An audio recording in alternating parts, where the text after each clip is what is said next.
Hello everyone, welcome back to the channel. In today's video, I am going to show you how to set a WhatsApp profile picture without losing quality. First, open WhatsApp or WhatsApp web and send your high quality photo to yourself or a trusted contact. Before sending, as you can see here, there is no option in this one, but select a picture which supports HD quality. And then before sending, look at the top, you will see an HD icon here. Just tap it on and make sure HD is selected. If your image is an HD, try uploading a better one.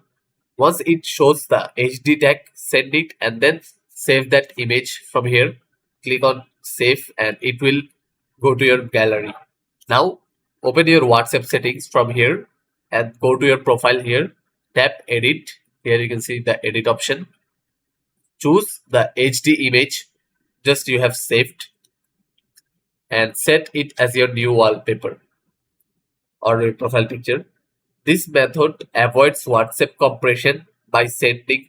Here you can see that choose photo and you can click that photo here and choose.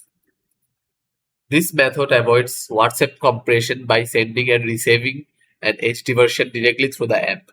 And that's it. If this video helped, leave a like, subscribe, and check out more WhatsApp tricks right here on the channel.